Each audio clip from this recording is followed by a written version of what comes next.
Galaxy News Hour live. प्रधानमन्त्री शेरबहादुर देउवाले आज निजामती कर्मचारी दिवसका अवसरमा आयोजित कार्यक्रमलाई सम्बोधन गरे र अर्थपूर्ण अभिव्यक्ति दिए। उनले भने राजनीतिक नेताहरूलाई गाली गरेर मात्र देश बन्दैन, देश बन्नका लागि त कर्मचारी पो ठिक हुनुपर्छ। हो, देश बनाउन कर्मचारी तन्त्रको महत्त्वपूर्ण भूमिका हुन्छ, तर हाम्रो कर्मचारी तन्त्र काम चोर छ, आलस्यले गाजेको छ, दलीय आधारमा विभक्त छ, भ्रष्टाचारले पनि उत्तिकै मकिएको छ। अझ देउबा त 5औं कार्यकालका प्रधानमन्त्री हुन्, त्यसैले उनको अभिव्यक्ति अनुभवको सार नै हो भन्न सकिन्छ। तर राजनीतिक नेतृत्वले यति भनेर सुख पाउँदैन। देशको प्रधानमन्त्रीले अरूलाई दोष थोपरेर समस्या समाधान पनि हुँदैन। देखिएका समस्या समाधानमा उनले के पहल गरे भन्ने कुराले मुख्य अर्थ राख्छ। कर्मचारी केवल आदेश पालक मात्र हुन्। खास नीति नियम बनाउने र आदेश दिने त राजनीतिक नेतृत्व नै हो। तर समस्या के छ भने कर्मचारीका हरेक भ्रष्टाचारमा राजनीतिक नेतृत्व जोडिएको छ। प्रशासन तन्त्रमा दलीय राजनीति घुसाउने नेताहरू नै हुन् अनि राजनीतिक आवरणमा आफ्नालाई पोस्ने र अर्कोलाई पेल्ने काम पनि नेताहरूबाटै भएको छ। यसले सारा योग्यता तन्त्रलाई ध्वस्त पारेको छ। विभागीय प्रमुखले निर्णय गरे हुने ठुलठुला ठेक्कापट्टाका निर्णय मन्त्री परिषदबाटै हुन थालेका छन्। नीतिगत भ्रष्टाचारको स्रोत मन्त्री परिषद नै भएको छ। त्यसैले कम्तीमा राजनीतिक नेतृत्वले कर्मचारीप्रति गुनासो वा आरोप तेर्स्याएर आफू चोखो देखिने चेष्टा नगरोस्। दोष कर्मचारीमाथि थोपरेर पानीमाथिको ओभानो हुने छुट छँदै छैन।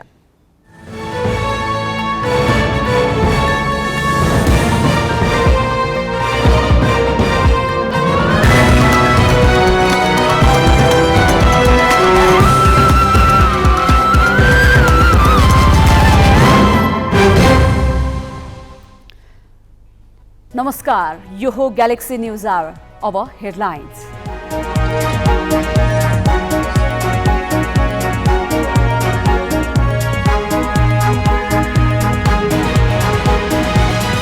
बलात्कारको जाहेरीपछि क्रिकेट कप्तान सन्दीप लामिछानेलाई झिकाउन प्रहरीले थाल्यो प्रक्रिया।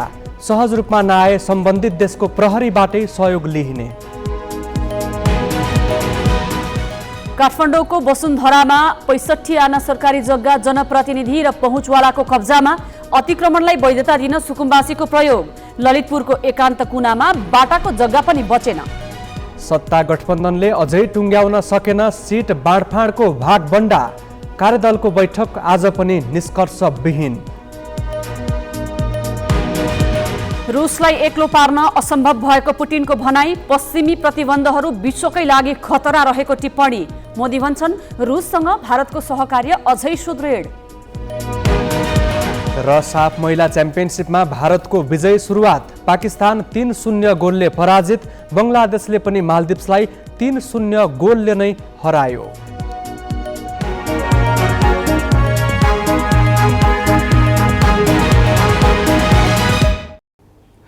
छोटो समयमा क्रिकेटमा लोभलाग्दो छलाङ मारेका क्रिकेटर एवं नेपाली राष्ट्रिय टोलीका कप्तान सन्दीप लामिछाने नाबालिग बलात्कार प्रकरणमा अनुसन्धानमा तानिएका छन्।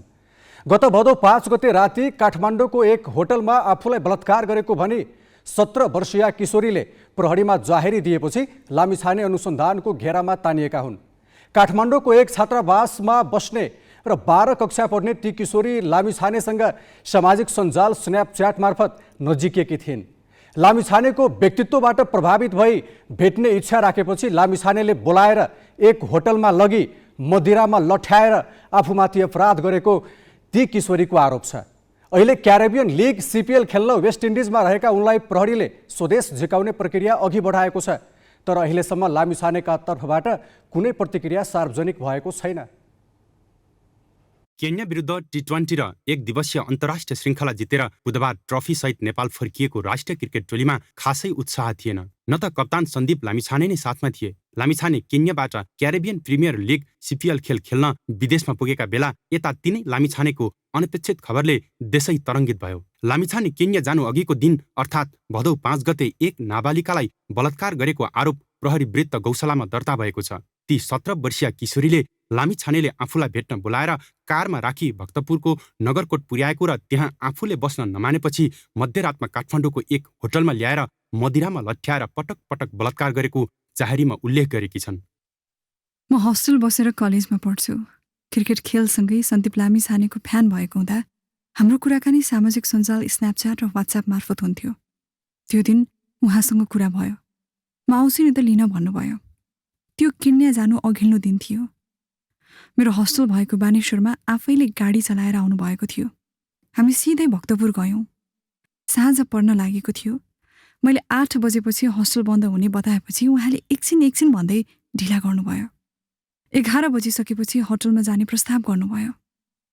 पिङ्गला स्थानस्थित होटल काठमाडौँ इनमा पुग्दा मैले 2वटा कोठा लिन भने पनि उहाँले एउटा मात्रै कोठा लिनुभयो।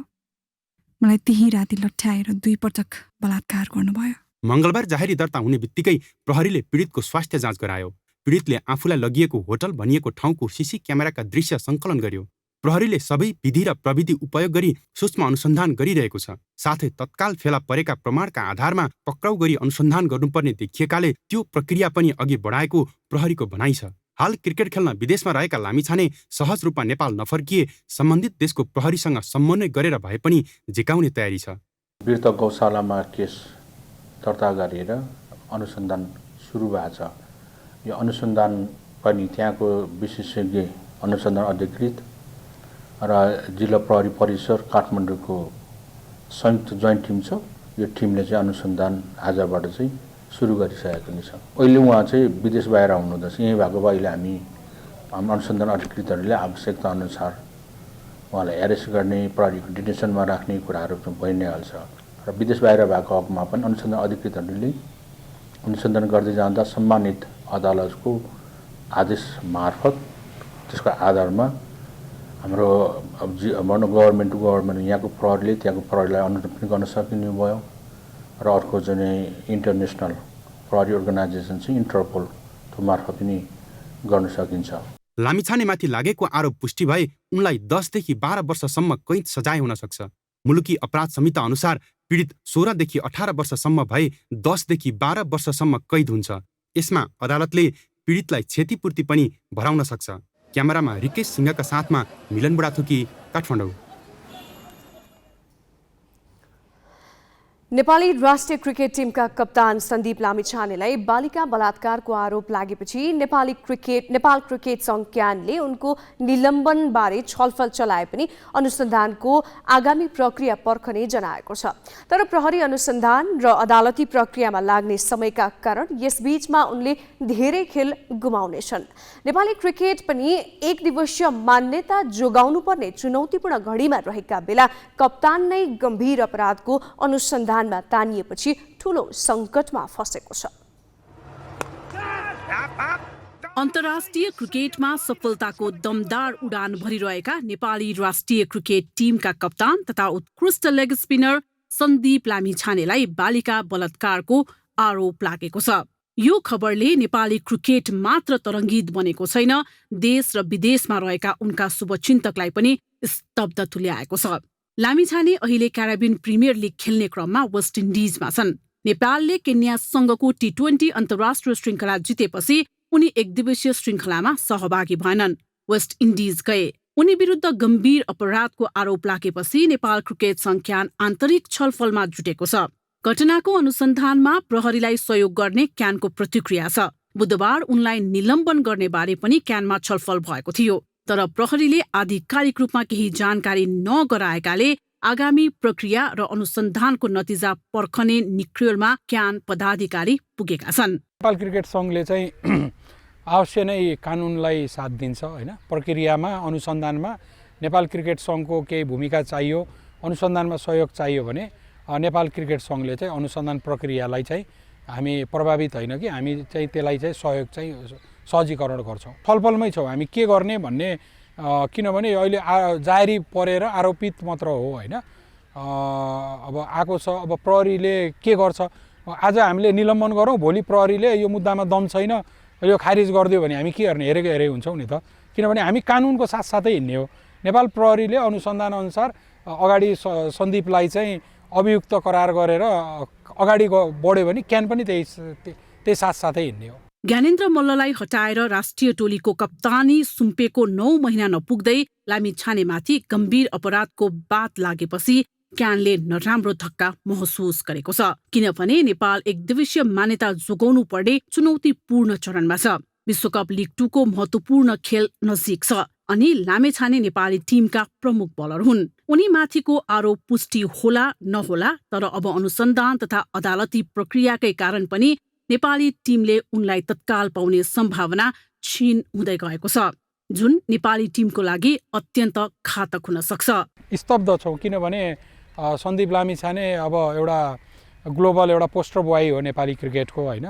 उसले फ्रेन्चाइजमा जुन वर्ल्ड वाइड प्रतिनिधित्व गर्थ्यो, देशको नामै अगाडि बढिरहेको थियो र नेपाली क्रिकेटमा पनि सबभन्दा गुड पर्फर्मर उही नै हो।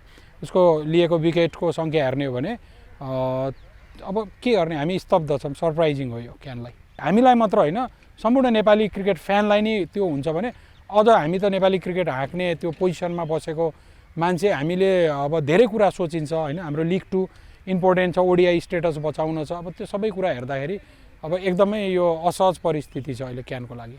त्यसो त घटना भएको हो भने समय हेर्दा बन्द प्रशिक्षण चलिरहेको अवधि देखिन्छ। बन्द प्रशिक्षणमा खेलाडीहरू यसरी सहजै बाहिर निस्कन पाउँदैनन्, तर क्याम्पमा नै रहँदा उनी कसरी बाहिर निक्लिए भन्ने अर्को प्रश्न उठेको छ। क्यानले यस विषयमा राष्ट्रिय क्रिकेट टिमको म्यानेजरसँग सोधपुछ गर्ने जनाएको छ। यसमा अनुसन्धान हुँदै जाला, तर अब यस प्रकरणले नेपाली क्रिकेटसँगै व्यक्तिगत रूपमा लामिछानेको विश्व क्रिकेटमा संलग्नता पनि तोडिन सक्नेछ। क्यारिबियन प्रिमियर लिगसँगै युएईमा हुने T20 लिगमा पनि अनुबन्धित भइसकेका उनका लागि यी अवसरहरू सदुपयोग गर्न अब मुस्किल हुँदै जानेछन्, जसले नेपाली क्रिकेटलाई पोस्टर बोयको रूपमा विश्व क्रिकेटमा चिनाए। उनले नै विश्व चर्चित लिगहरू खेले, इन्डियन प्रिमियर लिग खेल्ने पहिलो नेपाली खेलाडी बने। नेपाली क्रिकेटको बलिङमा उनको नाममा अनगिन्ती कृतिमान छन्। नेपालको लागि सर्वाधिक विकेट लिने खेलाडी पनि उनै हुन्। उनीमाथि लागेको यो आरोपले उनी स्वयंको करियर र सिङ्गो नेपाली क्रिकेटलाई धर्मर अवस्थामा पुर्याउने त होइन भन्ने चिन्ता बढाएको छ। नेपाली क्रिकेट स्तब्ध बनेको हो। सन्दीपले यो विषयमा कुनै प्रतिक्रिया भने दिएका छैनन्। यस सम्बन्धी थप अपडेट दिँदै जानेछौँ। अब केही न्युज संक्षेपमा। प्रधानमन्त्री शेरबहादुर देउवाले कर्मचारी तन्त्र नसुध्रिएसम्म राजनीतिज्ञलाई मात्र गाली गरेर देश विकास नहुने बताएका छन्। प्रधानमन्त्री देउवाले 19औं निजामती सेवा दिवसका अवसरमा आयोजित कार्यक्रममा कर्मचारीको सहयोग नभएसम्म देश अगाडि नबढ्ने बताएका हुन्। देशमा वर्षौंसम्म योजना पूरा नहुने क्रम बढेकामा उनले आक्रोश पनि पोखे। जनताको काम गर्ने कर्मचारीले नै भएकाले सबैभन्दा पहिला कर्मचारीले नै गुणस्तरीय र प्रभावकारी सेवा प्रवाहमा ध्यान दिनुपर्ने प्रधानमन्त्रीको भनाइ थियो।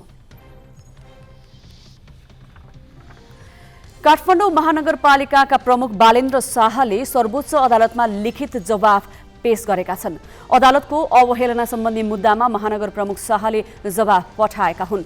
नर्विक अस्पतालले नक्सा पास नगरी बनाएको संरचना तत्काल नहटाउन सर्वोच्चले दिएको अन्तर्कालीन आदेशमा टिप्पणी गरेपछि अदालतको अवहेलना मुद्दा दर्ता भएको थियो, जसको सुनवाई गर्दै सर्वोच्च अदालतले 7 दिनभित्र जवाफ दिन भदौ 13 मा आदेश दिएको थियो। शाहले आफ्नो अभिव्यक्तिबाट न्याय सम्पादनको कार्यमा अवरोध पुगेको वा आदेश वा फैसलाको अवज्ञा भएको अवस्था नभएको भनेका छन्। उनले लोकतान्त्रिक मूल्य पद्धति अपनाएको खुला समाजमा विचार अभिव्यक्त गर्न पाइने प्रस्ट्याएका छन्। राष्ट्रिय सभाका 4 विषयगत समितिको सभापतिका लागि उम्मेदवारी दर्ता भएको छ। राष्ट्रिय सरोकार समितिको सभापतिमा एमालेकी पार्वती रावलले मनोनयन दर्ता गराएकी छन्। उनी यस पदका लागि दोहोरिन चाहेकी हुन्। त्यसैगरी प्रत्यायोजित व्यवस्थापन तथा सरकारी आश्वासन समितिको सभापतिमा माओवादी केन्द्रका माया प्रसाद शर्माले उम्मेदवारी दिएका छन्। दिगो विकास तथा सुशासन समितिको सभापतिमा नेपाली कांग्रेसका प्रकाश पन्थको दाबी छ। निर्वाचन कार्यतालिका अनुसार भोलि निर्वाचन हुनेछ।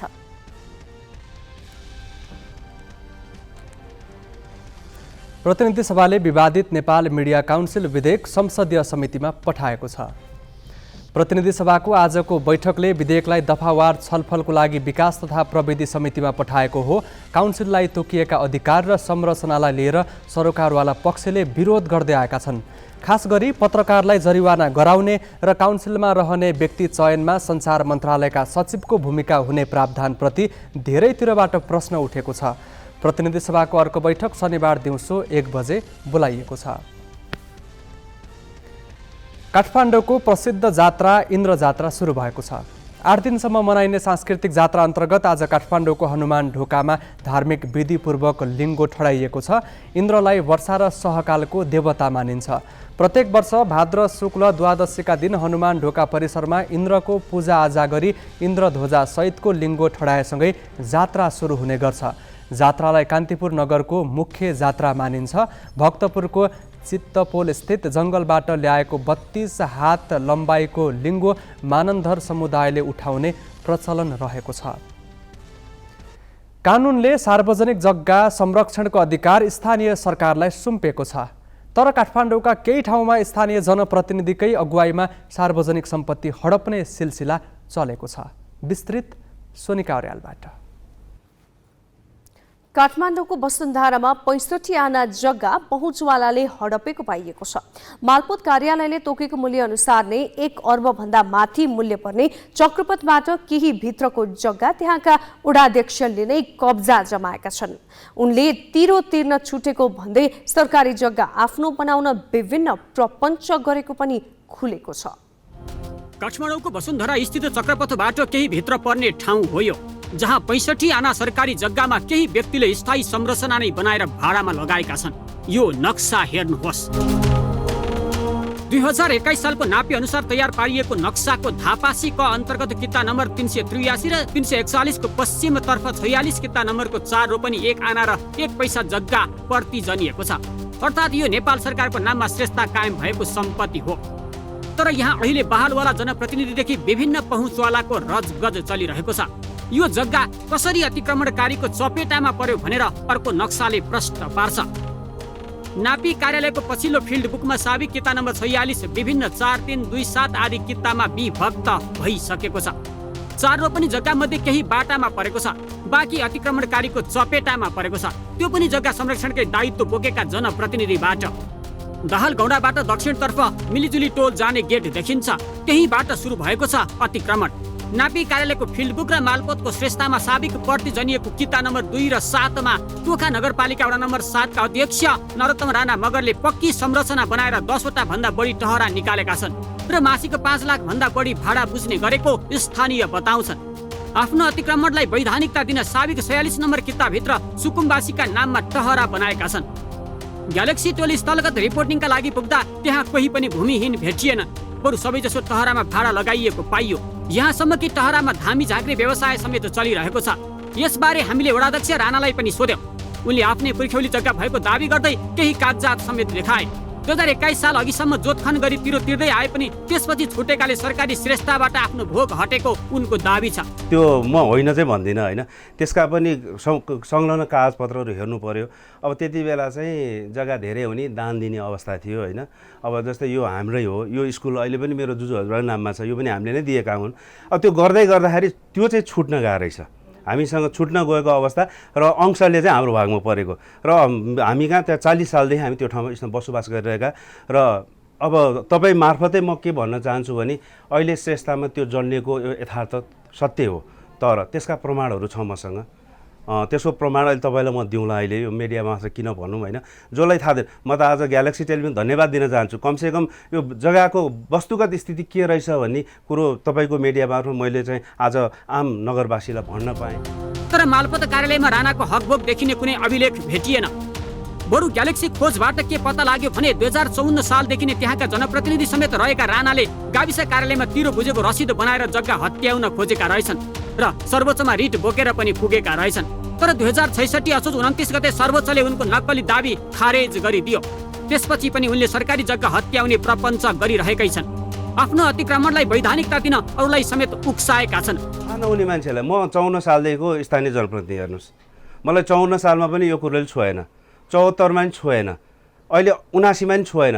तर अहिले चाहिँ बढी अब कसले के अब काकाबाट सबैको लान्छ अब कसले उहाँहरूलाई यो विषयमा थाहा छैन होला होइन।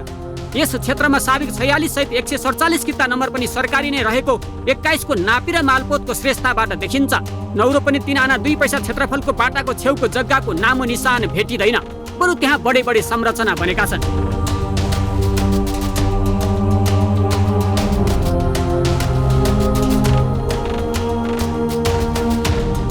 स्थानीय सरकार सञ्चालन ऐनले सार्वजनिक जग्गा संरक्षणको दायित्व स्थानीय तहलाई दिएको छ, तर वसुन्धरामा रक्षक नै भक्षक बनेर सरकारी सम्पत्ति हडपिरहेको दृश्य सरकारी निकाय नै टुलु टुलु हेरिरहेका छन्। क्यामेरामा रिकेश सिंहका साथ अक्षर काका, ग्यालेक्सी फोके, काठमाडौँ। उता ललितपुर महानगरपालिका वडा नम्बर 13 मा चक्रपथसँगै जोडिएको 8 आना सरकारी जग्गा पनि स्थायी संरचना नै बनाएर 2 जनाले निजी कमाइको माध्यम बनाइरहेका छन्। चक्रपथ विस्तार गर्दा छाडिएको नन्द केशरी गुठीको 8 आना जग्गामा छिरिङ नोर्बु लामा र अञ्जना खड्काले कब्जा जमाएका हुन्। उनीहरूले 3 वटा सटर निकालेर मासिक 30,000 सम्म भाडा उठाएको पाइएको छ। यो ललितपुरको एकान्त कुना क्षेत्र हो। यस ठाउँको सार्वजनिक जग्गामा कसैले टहरा बनाएर भाडा उठाउन सक्छ भनेर तपाईँ कल्पना गर्न सक्नुहुन्छ। तर ललितपुर महानगरपालिका वडा नम्बर 13 का छिरिङ नोर्बु लामा र अञ्जना खड्काले सार्वजनिक जग्गामा पक्की संरचना बनाएर खुलेआम भाडा असुल्दै आइरहेका छन्।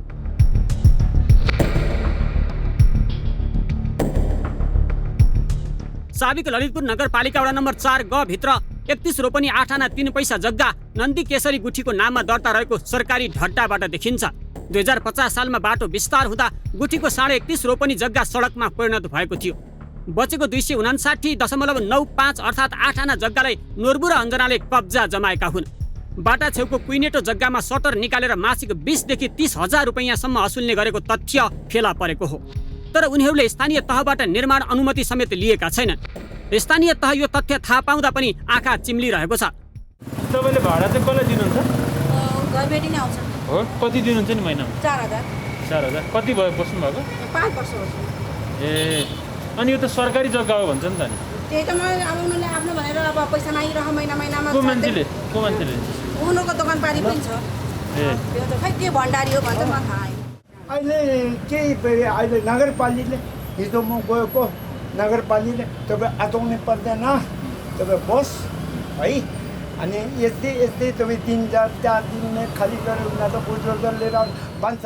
हाल ललितपुर महानगरपालिका वडा नम्बर 13 को किता नम्बर 296 भित्र पर्ने यो जग्गा सार्वजनिक भएको र व्यक्तिले कब्जा जमाएको भन्दै स्थानीयले महानगरपालिकालाई जानकारी नगराएका होइनन्। तर 2049 सालदेखि वडाध्यक्ष रहेका र अहिले स्वतन्त्रबाट चुनाव जितेका गणेश केसीले हटाउन कुनै चासो नदिएको स्थानीयको आरोप छ।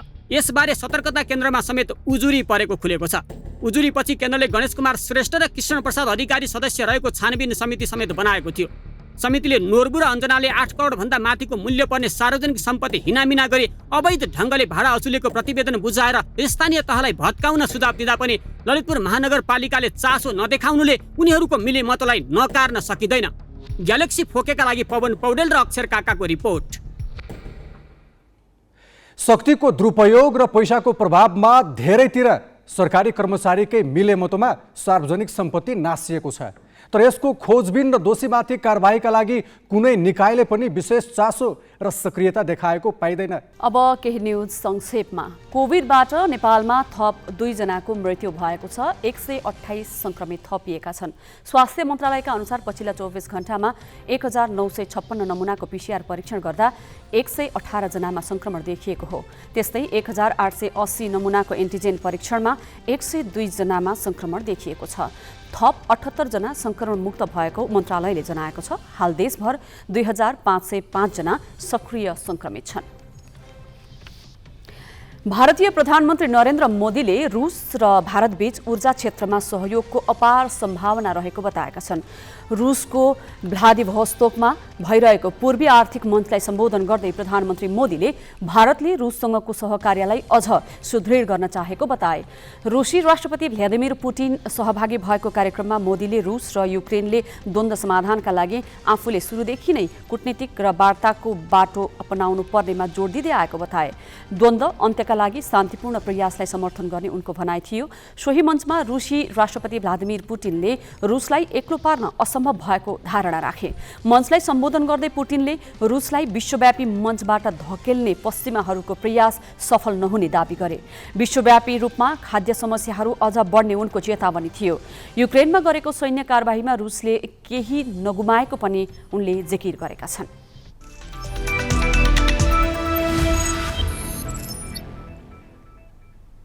सात महिला च्याम्पियनसिप फुटबल अन्तर्गत आज भएका खेलमा भारत र बङ्गलादेश विजयी भएका छन्।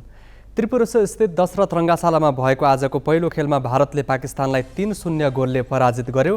21औं मिनेटमा पाकिस्तानकी कप्तान मारिया खानको आत्मघाती गोलबाट भारतले अग्रता बनायो। त्यसको 2 मिनेट नबित्दै ग्रेस डाङमेईले गोल गर्दै भारतलाई 2-0 को अग्रता दिलाइन्। खेलको इन्जुरी समयमा सौम्या गुगुलोथले गोल गर्दै भारतलाई 3-0 को सहज जित दिलाएकी हुन्। आजै भएको अर्को खेलमा बङ्गलादेशले पनि मालदिप्सलाई 3-0 गोलले नै पराजित गर्यो।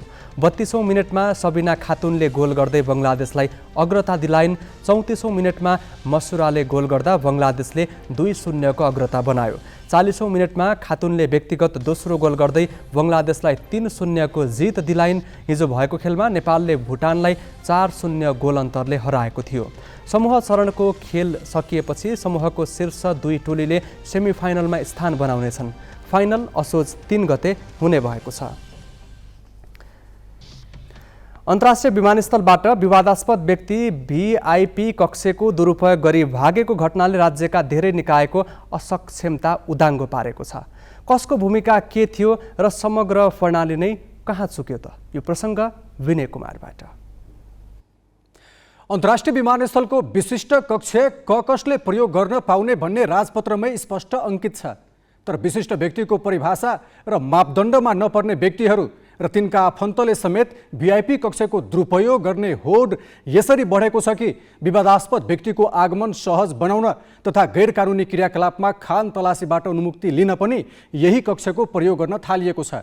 त्यसको ज्वलन्त उदाहरण हो गत शुक्रबारको घटना, जहाँ भिआइपी भनिएकै व्यक्तिको भूमिकामा प्रहरीको फरार र अध्यागमनको कालो सूचीमा रहेका एक फरार अभियुक्त बेपरवाह भिआइपी कक्षबाट भित्रिएका थिए। यस घटनाले विमानस्थलको सुरक्षा व्यवस्थादेखि राज्यका धेरै निकायको भूमिकामाथि नै गम्भीर प्रश्न तेर्सिएको छ।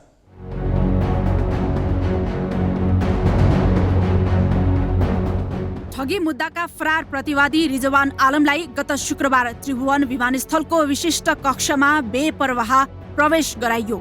संयुक्त अरब इमिरेट्स यूएई को संसदका उपाध्यक्ष सहित नेतृत्वको टोलीमा आएका फरार अभियुक्त रिजवान आलमले संवैधानिक आयोग मुस्लिम आयोगका प्रमुख समीम मिया अन्सारीको स्वागत थापे, खादा लगाए र भिआइपी कक्ष बाहिर समूहमै तस्बिर समेत खिचाए।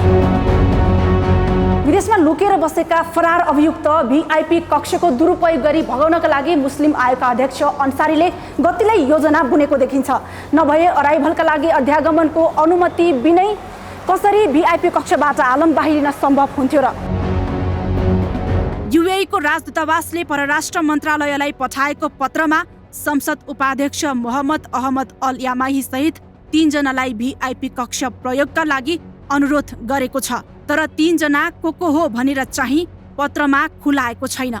परराष्ट्र मन्त्रालयले सोही पत्रमा छाप लगाएर नागरिक उड्डयन प्राधिकरणलाई पठायो। तर भिआइपी समूहमा प्रहरीको फरार सूची र अध्यागमनको कालो सूचीमा रहेका व्यक्ति मिसाइयो। यसबारे न प्राधिकरणले खोजी गर्यो न प्रहरीले, न त आयोगका अध्यक्ष अन्सारी माथि नै छानबिन भयो। विमानस्थलमै हुँदा अभियुक्त आलमको राहदानी अध्यागमनको कालो सूचीमा रहेको थाहा भए पनि पक्राउ गर्न खोज्दा भिआइपी को टोली बाधक बनेको प्रहरीको भनाइ छ। अझ अनौठो त के छ भने विमानस्थल प्रहरी र नागरिक उड्डयन प्राधिकरण बीच सो भिआइपी टोलीमा सहभागी संख्यामै 2 मत देखिएको छ। राजदूतावासले 3 जनाका लागि मात्रै भिआइपी पास मगाएको भए पनि 6 जनाको टोली भिआइपी कक्ष छिराइएको प्रहरीको भनाइ छ। तर प्राधिकरण भन्छ 5 जना मात्रै हो। पार्लियामेन्टको भाइस प्रेसिडेन्ट चाहिँ आउँदाखेरि अन्य 3 जना पार्लियामेन्टको मेम्बर चाहिँ आउँदाखेरि चाहिँ त्यसमा 1 जना हाम्रो नेपाली चाहिँ हुनुहुँदो रहेछ हैन, अन्सारीजी।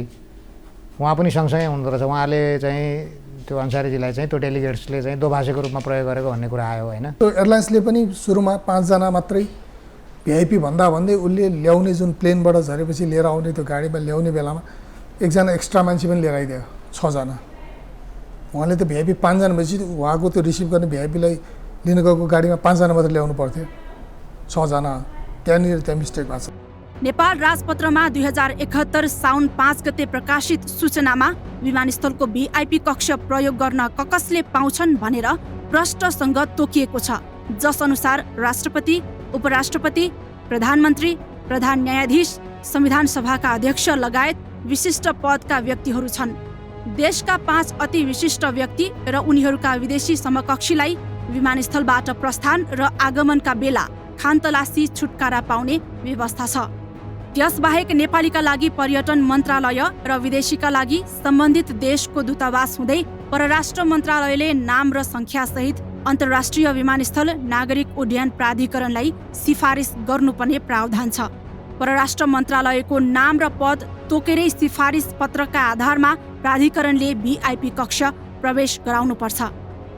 तर विशिष्टको परिभाषामै नपर्ने रिजवान आलम जस्ता व्यक्तिले विमानस्थलको भिआइपी कक्षको पहुँच पाउनुले विमानस्थल व्यवस्थापनको लज्जास्पद पक्ष मात्र उजागर गरेको छैन, राष्ट्रिय सुरक्षामै कुन हदको खेलवाड गरिँदैछ भन्ने पनि छर्लङ्ग भएको छ। यही घटनालाई आधार मान्ने हो भने भोलि पेशेवर अपराधी भिआइपीकै समूहमा यसरी नै विमानस्थलबाट नछिर्लान् भन्न सकिन्न। अझ बेला बखतमा विभिन्न राजनीतिक शक्ति र आर्थिक प्रभाव जमाउने व्यक्ति र संस्थाको प्रभावमा भिआइपी कक्ष प्रयोगका लागि दबाब आउनु विमानस्थल प्रशासनका लागि नियमितता जस्तै भइसकेको छ। अब नेताहरू होइन, उपल्लो तहका नेताहरूले नै उहाँहरूले चाहिँ के भन्दाखेरि भिआइपी कक्ष चाहिँ को लागि दबाबहरू आउँछ, हामी नआउने होइन। अब नेताहरूलाई त तपाईँको सुविधा हाम्रो दिएकै छ, सांसदहरूदेखि लिएर मन्त्रीहरूदेखि लिएर अब होइन पूर्व गृहमन्त्री, पूर्व उपप्रधानमन्त्री यस्तोलाई त सबै सुविधा त दिएकै छ। तर त्यसको अलावा पनि केही मात्रामा हामीलाई जसले भिआइपी सुविधा नपाउने भनेको छ त्यो चाहिँ पनि केही दबाब त आउँछ, नआएको त होइन। व्यवहारिक कठिनाइहरू हामीले भोगिरहेका छौँ होइन। यसअघि विशिष्टको सूचीमै नपर्ने जनमत पार्टीका अध्यक्ष सीके राउतलाई पनि त्रिभुवन अन्तर्राष्ट्रिय विमानस्थलको भिआइपी कक्ष प्रयोग गर्न दिएपछि गृह मन्त्रालयको चर्को आलोचना भएको थियो।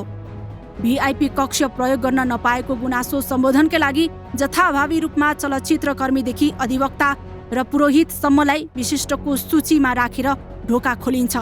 यस्ता अभ्यासले विमानस्थलको संवेदनशीलता र सुरक्षा खतरासँग गरिएको खेलवाडको अर्को पाटो उदाङ्गो पार्छ। क्यामेरामा जय तामाङ र अजय हाकुजुका साथमा शिखा श्रेष्ठ, काठमाडौँ।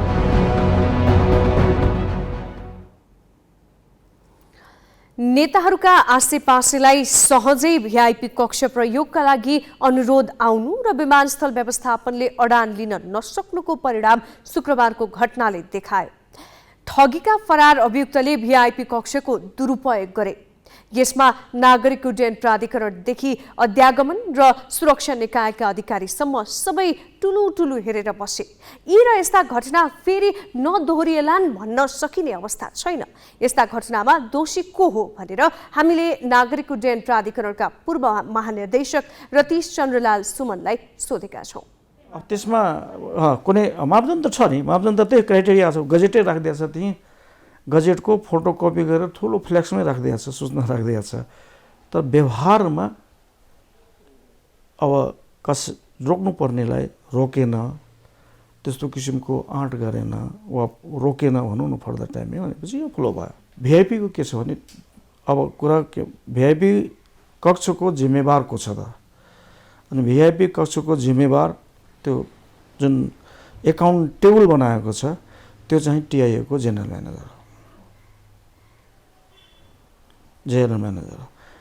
म्यानेजर अब के छ भने खालि टिआइएको जेनरल म्यानेजर जस्तै भिआइपी भइसकेपछि विभिन्न निकायले काम गर्यो। तर एकाउन्टेबल को हो भनेपछि महाप्रबन्धक। त्यहाँ जति पनि सुरक्षा, दुईवटा कुरा तपाईँले सुरक्षा भन्नु, मैले सेफ्टी पनि त्यसमा जोडेँ कि सेफ्टी र सिक्युरिटीमा सानो ल्याप्सले गर्दा पनि तपाईँको के हुन्छ भने कहिलेकाहीँ ठुलो दुर्घटना हुन्छ। त्यो उसको एकुमुलेसन हुँदाहुँदै त्यो ठुलो दुर्घटना हुन्छ। त्यस कारणले जहिले पनि जहाँ तपाईँले ल्याप्स पाउनु हो त्यसलाई मिटिगेट गर्नुपर्छ। सिट बाँडफाँडका लागि सत्ता गठबन्धनले बनाएको कार्यदलको बैठक भोलि बिहान 9 बजे फेरि बस्ने गरी सकिएको छ। प्रधानमन्त्रीको सरकारी निवास बालुवाटारमा बसेको कार्यदलको बैठकपछि नेताहरूले सिट बाँडफाँडका विषयमा भोलि फेरि बैठक बस्ने र प्रतिवेदन बुझाउने भनेका छन्। प्रगति कहाँ पुग्यो त? काङ्ग्रेस नेता ज्ञानेन्द्र बहादुर कार्कीको भनाइ यस्तो छ। दिएको जुन जिम्मेवारी छ त्यसअनुसार आज हामीले प्रतिवेदन तयार गरेका छौँ र यो प्रतिवेदनलाई अन्तिम रूप दिनका निमित्त भोलि कार्यदल 9 बजे बस्छ र हामीले अन्तिम रूप दिइसकेपछि शीर्षस्थ नेतालाई हामी यो भोलि नै बुझाउँछौँ। सिट सङ्ख्या कसरी बाँड्नु भयो थोरै बताइदिनु भयो। सिट सङ्ख्या करिब करिब मिलेको छ। केही कुराहरू अरू त्यसका निमित्त छलफलको आवश्यकता छ र त्यो छलफल सकिएपछि तपाईहरुलाई औपचारिक रूपले नै हामी जानकारी गराउँछौँ। मैले भने नि हामीले प्रतिवेदन बनाउने काम प्रारम्भ गरिसकेका छौँ। यसलाई भोलि बिहान 9 बजे अन्तिम रूप दिन्छौँ। नेकपा माओवादी केन्द्रका अध्यक्ष पुष्पकमल दाहाल र अर्थमन्त्री समेत रहेका अर्का नेता जनार्जन शर्मा बीच आज सार्वजनिक कार्यक्रममै सवाल जवाफ भएको छ। पार्टीको भातृ संगठन अखिल क्रान्तिकारीले चुनाव केन्द्रित भएर आयोजना गरेको क्रान्तिकारी फोर्स घोषणा कार्यक्रममा अध्यक्ष दाहाल र नेता शर्मा एकअर्का प्रति आक्रामक रूपमा प्रस्तुत भएका छन्। नीति र नेतृत्वलाई सदैव रक्षा गर्ने मान्छे हुँ। नीति र नेतृत्वको रक्षा गर्दै आएको मान्छे हुँ। सही नीति र नेतृत्वको अहिले पनि रक्षा गर्ने मेरो दायित्व हो। त्यो कुराप्रति म गम्भीर छु। तर नीति र नेतृत्व सही ढङ्गले अगाडि बढ्नुपर्छ भन्ने कुरा पनि सँगसँगै मेरो माग हो। मैले अध्यक्ष कामरे यही हुनुहुन्छ। अध्यक्षको सबभन्दा बढी कडा आलोचक मै हुँ। अध्यक्ष कामरेको सबभन्दा बढी संरक्षक रक्षा गर्ने पनि मै हुँ। यो आज तपाईँहरूको अगाडि मैले भन्न चाहन्छु है। जनार्दनजीले जाँदा जाँदै भन्नुभयो नीति र नेतृत्वको रक्षाको कुरा। म तपाईँहरूलाई के भन्न चाहन्छु भने जनार्दनलाई रक्षा गर्न र हुर्काउन पनि प्रचण्डको मुख्य भूमिका हो। उनको रक्षा गर्ने र विकास गर्ने कुरामा पनि। त्यसकारण म त जनयुद्धको तयारीको पनि नेतृत्व गरेँ, जनयुद्धको पनि नेतृत्व गरेँ, संविधान सभाको पनि नेतृत्व गरेँ, सङ्घीय लोकतान्त्रिक गणतन्त्रको पनि नेतृत्व गरेँ। मेरो लागि धेरै चिज भएकै छ। अब मेरो सपना के हो त भने राम्रो उत्तराधिकारीहरू तयार हुन्। क्यान्सरको उपचार गर्न सरकारले त्रिवी शिक्षर अस्पतालभित्र 2068 सालमा निर्माण सुरु भएको अस्पताल आज उद्घाटन भएको छ। 2 वर्ष अघि तयार भएको अस्पताल पूर्वाधार र जनशक्ति बिना नै उद्घाटन गरियो। अस्पतालमा जनशक्ति थप गर्न र क्यान्सरको उपचारमा आवश्यक रेडियोथेरापी मेसिन राख्न नसक्दा अस्पताल आएका बिरामीलाई फर्काउनु पर्ने बाध्यता छ। त्रिवी शिक्षण अस्पतालको परिसरभित्र 8 वर्ष लगाएर 68 करोड लागतमा सुरेश वाग्ले मेमोरियल क्यान्सर अस्पतालको भवन ठडिएको 2 वर्षभन्दा बढी भइसक्यो। सेवा दिन थालिएको 1 वर्ष पुगिसक्यो। क्यान्सर पहिचान, ओपीडी र किमोथेरापी सेवा जसरी सुरु गरिएको थियो त्यसमा केही पनि थप गरिएको छैन। तर बिना कुनै सन्दर्भ बुधबार यस अस्पतालको तामझामपूर्ण उद्घाटन गरियो।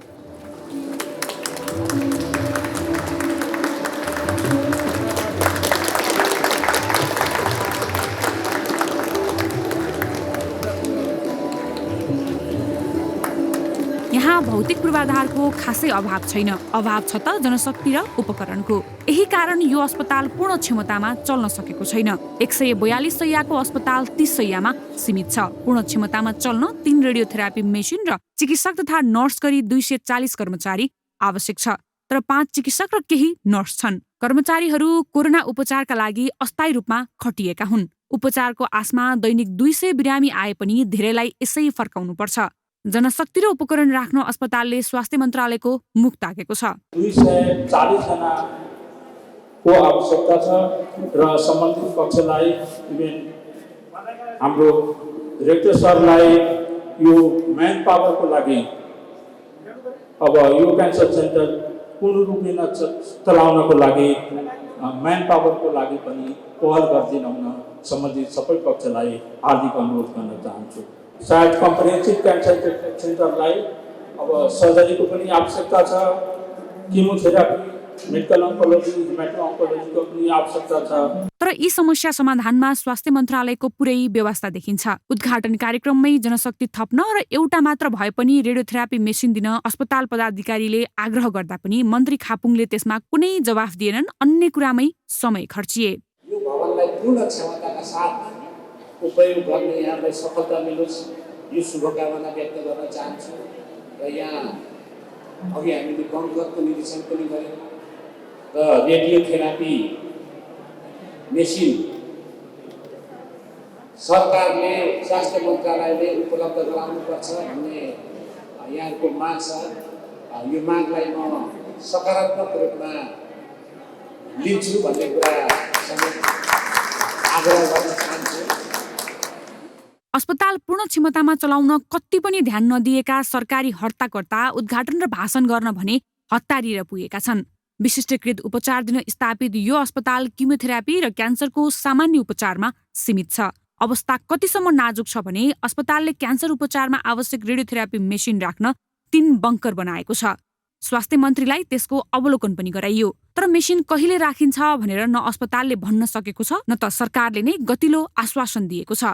यस्तो अवस्थामा अहिले उद्घाटनको औपचारिकताको के अर्थ? क्यामेरामा सञ्जय घिमिरेका साथ प्रज्ञातिमल सिन्हा, ग्यालेक्सी 4K, काठमाडौँ। काठमाडौँको असन भन्ने बित्तिकै भिडभाड सम्झिने धेरै छन्। भिडभाडको पर्याय बनेको असन हिजो आज खुला खुला देखिन थालेको छ। काठमाडौँ महानगरपालिकाले सडक अतिक्रमण गरी चलाइएका व्यापार व्यवसाय हटाएपछि असनले दशकौंदेखिको साँघुरोपनबाट मुक्ति पाएको छ। यो दृश्य गत वर्ष कार्तिकको हो। मान्छेलाई हिँड्न पनि असहज हुने ठाउँ असन बजार हो। काठमाडौँमा व्यापार व्यवसायका लागि असन सबैभन्दा पुरानो ठाउँ मध्येमा पर्छ। यहाँ सिंहदेखि सुनसम्मका पसल छन्। म यति बेला असन चोकमा छु। अरू बेला असनका यी गल्लीहरूमा दुवैपट्टि आधा सडक ढाकिने गरी सामानहरू राखिएको हुन्थ्यो। महानगरले ती सामानहरू हटाइसकेपछि अहिले पैदल यात्रुहरूलाई हिँड्नको लागि सहज भएको छ। काठमाडौँ महानगरपालिकाले सडकलाई अतिक्रमण मुक्त गर्ने अभियान सुरु गरेपछि असनको मुहार फेरिएको छ। असन इन्द्रचोकका पसलले सडक ढाक्ने गरी सामान फिजाउन छाडेका छन्। सडक पहिला भन्दा खुला देखिन थालेका छन्। फुटपाथबाट पसल हटेपछि हिँडडुल गर्न सहज भएको छ। पहिला भिडभाड भएर हामीलाई यहाँ ठोकिएर हिँडेर होइन अलिकति कमजोरी मान्छेलाई चाहिँ यहाँ ठेलदिएर लडिन्थ्यो होइन उठेर हिँडिन्थ्यो। अहिले चाहिँ आनन्द लाखा बाबु। सडक किनारामा पसल राख्न नपाएपछि फुटपाथ व्यापारी भने विरोधमा छन्। वर्षौंदेखिको व्यापार चौपट भएपछि उनीहरू महानगरप्रति आक्रोशित बनेका हुन्। स्थानीयवासी भने असन पुरानै स्वरूपमा फर्किएकोमा खुसी छन्। यो क्षेत्र जस्तो इन्द्रचोक, असन होइन, भोटाइटी, यो जुन न्यू रोड होइन, मक्खन लगायत चिजहरू त अब यहाँ चाडपर्वै आउनुपर्छ भने छैन होइन। त्योभन्दा बाहेकका दिनहरू पनि बढीभन्दा बढी चाहिँ मान्छेको हिँड्ने चाप चाहिँ बढ्ने ठाउँ हो यो होइन। अब यही ठाउँमा सबै कुरा यदि सडकमा आयो भने त त्यहाँ त समस्या पक्कै पनि हुन्छ। जतिखेर पनि सिटी पुग्ने, जाम हुने होइन, छिचोल्दै जाने र कतिपय घटनाहरू पनि हुने गर्छ। त्यो कारणले गर्दा अहिले जब हटाइसकेको स्थितिमा त सहज छ। आपद विपद पर्दा एम्बुलेन्स र दमकल समेत छिर्न धौधौ पर्ने सडकमा भिडभाड कम भएपछि स्थानीयले राहतको सास फेरेका हुन्। सडक किनाराबाट हिँड्न पाउने पैदल यात्रीहरूको अधिकार हो। काठमाडौँ महानगरले सडक अतिक्रमण गरेर बनाइएका यी संरचनाहरू हटाउन थालेपछि भिडभाड र अस्तव्यस्त सडक व्यवस्थित हुन थालेको छ। क्यामेरामा सुशील बास्कोटाका साथ अमृत केसी, ग्यालेक्सी 4K, काठमाडौँ।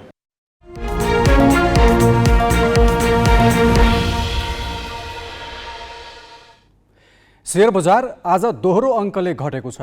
आज 11.97 अङ्कले घट्दा शेयर बजार परिसूचक निप्से 1939.88 बिन्दुमा ओर्लिएको छ। कारोबारमा आएका 224 मध्ये 147 कम्पनीको शेयर मूल्य घटेको छ। बजार ऋणात्मक बन्दै गएपछि कारोबारको आकार पनि खुम्चिएर 82 करोड 62 लाख रुपियाँमा सीमित भएको छ।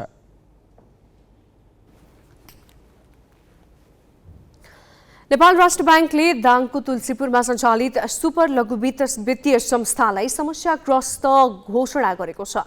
प्रारम्भिक अनुसन्धानबाट सञ्चालकहरूले कर्जा दुरुपयोग गरेको पाइएपछि राष्ट्र ब्याङ्कले कारबाही अघि बढाएको हो। केही ठूला ब्याङ्कहरूको आधा अर्ब रुपैयाँ ऋण लगानी रहेको यस लघुवित्तका अध्यक्षले नै नक्कली कर्जा सिर्जना गरी दुरुपयोग गरेको पाइएको छ। दाङको तुलसीपुरमा केन्द्रीय कार्यालय रहेको सुपर लघुवित्त वित्तीय संस्थालाई नेपाल राष्ट्र बैङ्कले बुधबार समस्याग्रस्त घोषणा गर्यो। 1 करोड 15 लाख रुपियाँ चुक्ता पुँजी भएको लघुवित्तले 51 करोड रुपियाँ बढी सापटी लिएर 67 करोड रुपियाँ बराबरको कर्जा प्रवाह गरेको छ। त्यसमध्ये लघुवित्तका अध्यक्ष किरण चौधरीको प्रत्यक्ष संलग्नतामा करिब 40 करोड रुपियाँ हिनामिना भएको उजुरी परेपछि गएको मङ्सिरदेखि राष्ट्र बैङ्कले अनुसन्धान सुरु गरेको थियो। लघुवित्तका सञ्चालक र व्यवस्थापकमाथि अनुसन्धान गरेपछि राष्ट्र बैङ्क लघुवित्तलाई समस्याग्रस्त वित्तीय संस्था घोषणा गर्ने निष्कर्षमा पुगेको हो। अध्यक्ष र त्यहाँका अरू सञ्चालकहरूको व्यक्तिगत लाभका लागि संस्थालाई दुरुपयोग गर्ने, संस्थाको साधन दुरुपयोग गर्ने जुन प्रवृत्ति एउटा विकास भए जस्तो देखिन्छ त्यहाँ, र त्यो काम भएको छ। त्यो चाहिँ कुनै पनि हिसाबबाट, न त सुशासनका हिसाबबाट, न त संस्थागत सुशासनका हिसाबबाट र राष्ट्र बैङ्कको निर्देशनको बर्खिलाफ जे भएको छ त्यसलाई चाहिँ हामीले निरुत्साहित गर्नुपर्ने र त्यसलाई चाहिँ समयमै अरू संस्थाहरूमा पनि यस प्रकारका क्रियाकलाप नहुन् भनेर पनि एउटा सन्देश दिनुपर्ने भएर समस्याग्रस्त घोषणा गर्ने काम गरिएको छ। समस्याग्रस्त बैङ्क तथा वित्तीय संस्था रिजोल्युसन विनियमावली अनुसार समस्याग्रस्त घोषित भएपछि राष्ट्र बैङ्कले कुनै पनि वित्तीय संस्थालाई निक्षेप सङ्कलन, कर्जा प्रवाह वा लगानीमा प्रतिबन्ध लगाउन सक्छ। यस्तै वित्तीय सुधार योजना पेश गर्न लगाउने, व्यवस्थापनमा सुधार गराउने, कारोबार रोक्का गर्ने वा प्रतिबन्ध लगाउने, सम्पत्ति तथा दायित्व बिक्री गर्न वा रोक्का गर्न लगाउने, गाभ्न वा गाभिनका लागि निर्देशन दिने लगायतका उपाय अवलम्बन गर्न सक्छ। यस्ता संस्थाको व्यवस्थापन राष्ट्र बैङ्कले नियन्त्रणमा लिने गर्छ। तर सुपर लघुवित्तलाई नियन्त्रणमा लिने निष्कर्षमा राष्ट्र बैङ्क पुगिसकेको छैन। उहाँहरूसँग चाहिँ हामीले म्यानेजमेन्ट किन नलिने भन्ने विषयमा पनि सोध्ने काम हुन्छ र त्यसपछि चाहिँ यसलाई कसरी अगाडि बढाउने भन्ने निर्णय हुन्छ। तर सामान्यतया हेर्दाखेरि म्यानेजमेन्ट टेक ओभर चाहिँ गर्नुपर्ने आवश्यकता बोध भइसकेको छ। नेपालमा अहिलेसम्म 15वटा जति बैङ्क तथा वित्तीय संस्था समस्याग्रस्त भइसकेका छन्। ती संस्थाको करिब 15 अर्ब बराबरको कर्जा सङ्कटमा परेको थियो। नेपाल राष्ट्र बैङ्कले त्यस्ता संस्थालाई समाहित गरेर वा आफै व्यवस्थापन सम्हालेर वित्तीय सुधार गराएको थियो। Business bureau, Kathmandu. हामी ग्यालेक्सी न्युज आवरको अन्त्यमा छौँ। जाँदा जाँदै हेडलाइन्स।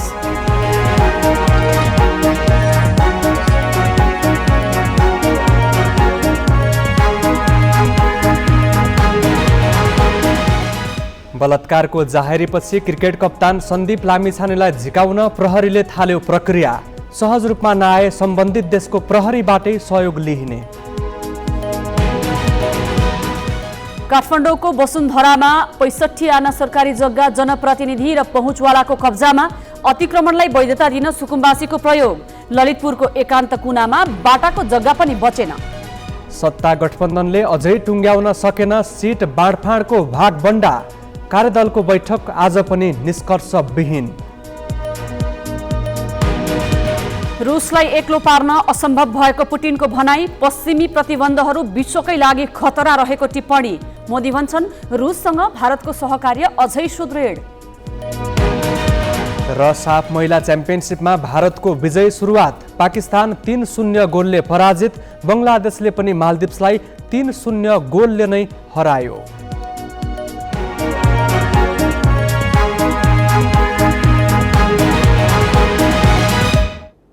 आजलाई ग्यालेक्सी न्युज आवर सकियो।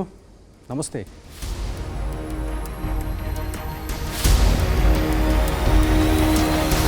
This is Galaxy News Hour Live.